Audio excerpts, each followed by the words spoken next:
1987 पटना के रेलवे कर्मचारियों को एक अजीब खबर मिली। एक एक्सप्रेस ट्रेन हर संडे को 1 घंटा लेट चला करती थी। जब जांच शुरू हुई तो पता चला कि हर संडे सुबह 9 बजे वो ट्रेन एक स्टेशन पर रुकती थी और सारे गार्ड, ड्राइवर और रेगुलर पैसेंजर्स उतर जाते थे। स्टेशन के वेटिंग रूम में एक टीवी होता था। वो सब लोग उस टीवी पर फूलों की माला चढ़ाते, उसके सामने एक नारियल फोड़कर अगले 45 मिनट तक पूरा ध्यान लगाकर एक सीरियल देखा करते थे। दरअसल हुआ ये था कि उन सभी लोगों ने मिलकर पैसे जोड़कर वो टीवी खरीदा था ताकि वो हर संडे सुबह को टीवी पर रामायण देख सके। ये जादू है भारत के सबसे मशहूर टीवी सीरियल का, यानी कि रामानंद सागर की रामायण का।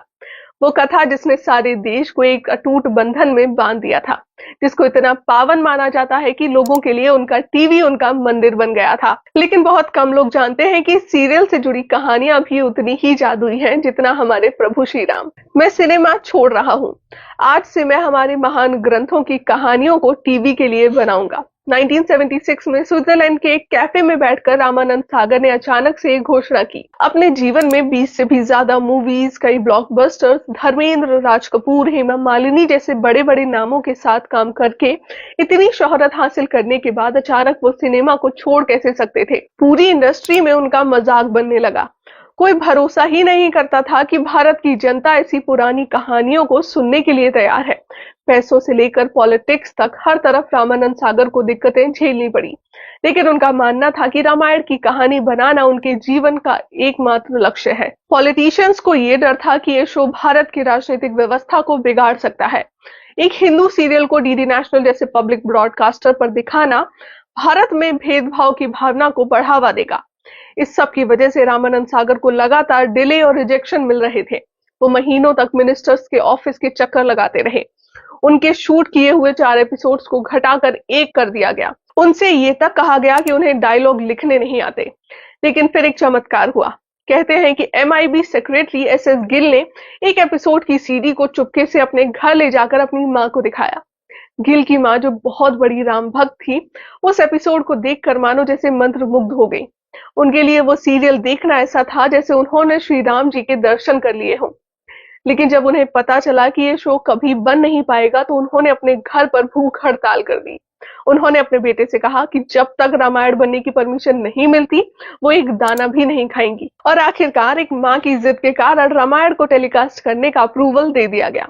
लेकिन जैसे ही ये खबर पार्लियामेंट में पहुंची, सबने कोशिश की कि रामानंद सागर से अप्रूवल लेटर वापस ले लिया जाए, लेकिन तीर अब कमान से छूट चुका था। लेटर मिलते ही रामानंद सागर दिल्ली से जा चुके थे। अब उन्हें कोई रोक नहीं सकता था। श्री राम के जीवन की गाथा हर घर में पहुंचने वाली थी। पूरे देश में एक ऐसा पावन वातावरण बनने वाला था जो कोई सोच ही नहीं सकता था।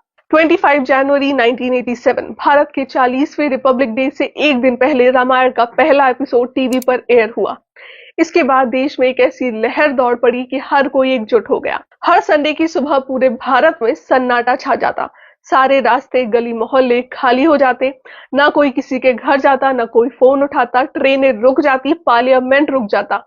हर कोई बस रामायण देखना चाहता था। गली नुक्कड़ पर टीवी देखने वाले लोग चप्पल उतार कर रामायण देखा करते थे।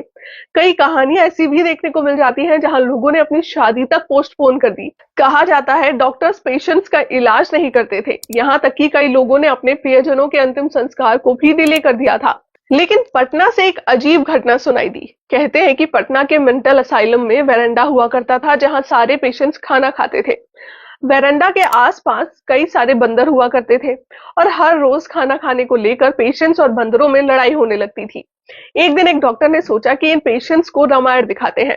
शायद हनुमान और वानर सेना की कहानी सुनकर इन पेशेंट्स पर कुछ असर पड़े और ये तरकीब काम कर गई। कहा जाता है कि हर संडे को पेशेंट्स और बंदर मिलकर रामायण देखा करते थे।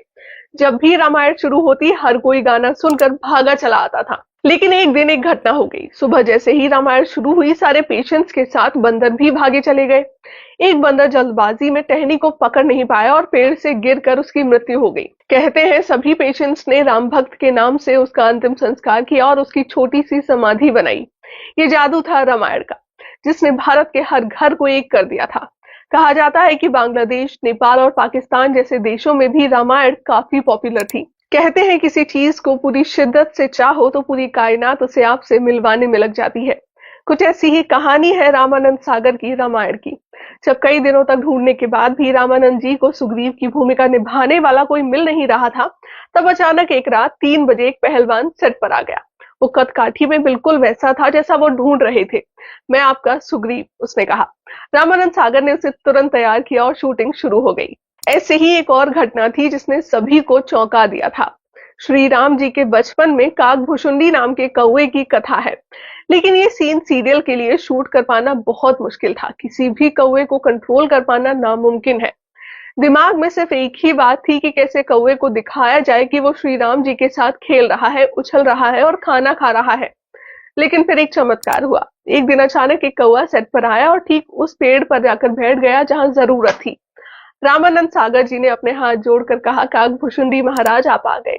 ये बच्चा राम जी का किरदार निभा रहा है, कृपा करके यहाँ कुछ देर तक बैठिए। और ये सुनकर वो कौवा सच में पेड़ से उतरा और श्री राम जी की भूमिका निभा रहे बच्चे के पास आकर बैठ गया। कैमरा रोल हुआ और वो कौवा वही करता गया जो उसे करना था। वो श्री राम के साथ खेल रहा था, उछल रहा था और शूट के दौरान ठीक अपनी जगह पर टिका रहा। 10 मिनट के बाद जैसे ही शूट खत्म हुआ, वो कौवा तुरंत उड़कर वापस चला गया। रामानंद सागर जी की आंखों में आंसू आ गए। उन्हें लगा कि साक्षात भगवान ने आकर उनकी मदद की है। रामानंद सागर हमेशा मानते थे कि उनके भाग्य में लिखा है कि वो रामायण जरूर बनाएंगे। इसीलिए रामानंद सागर के रास्ते में जो भी रुकावटें आती थी, वो अपनी सच्ची श्रद्धा और धैर्य के भरोसे इंतजार करते। लेकिन एक समय ऐसा भी आया जब उनके धैर्य की बहुत बड़ी परीक्षा ली गई। इस कहानी को समझने के लिए हमें रामायण का अंत समझना होगा। माना जाता है कि दुनिया भर में रामायण के करीब 300 अलग अलग वर्जन हैं, लेकिन वाल्मीकि रामायण को खास मान्यता दी जाती है। वाल्मीकि रामायण के उत्तरकांड में श्री राम जब अयोध्या लौट आते हैं और उनका राज्याभिषेक किया जाता है, उसके बाद की कथा है। लेकिन इस कथा को लेकर एक गहरा विवाद छिड़ा हुआ है। कई लोग उत्तरकांड को सही नहीं मानते। उनका मानना है कि उत्तरकांड को ऋषि वाल्मीकि ने नहीं लिखा और उसके बाद में जोड़ा गया है। रामानंद सागर का भी यही मानना था। उनका मानना था कि जो श्री राम की वो पूजा करते हैं, वो किसी की भी बात मानकर अपनी पत्नी को गलत नहीं ठहरा सकते।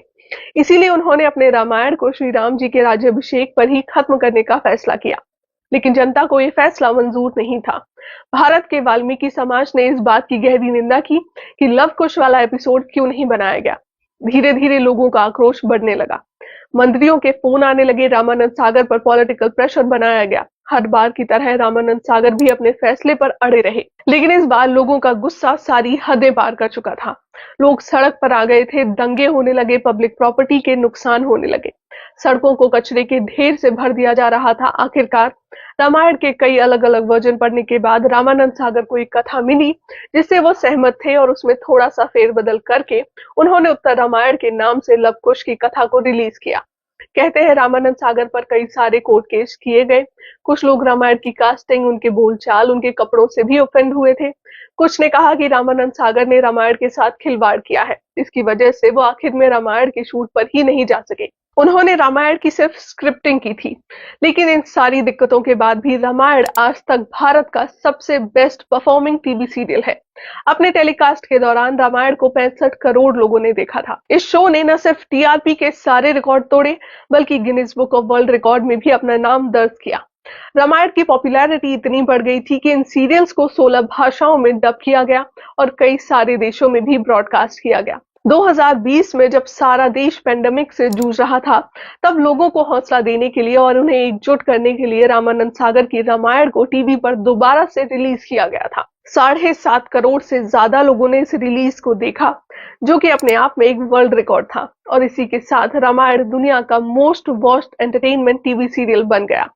आपकी रामायण से जुड़ी क्या यादें हैं, कमेंट करके जरूर बताएं। जय श्री राम।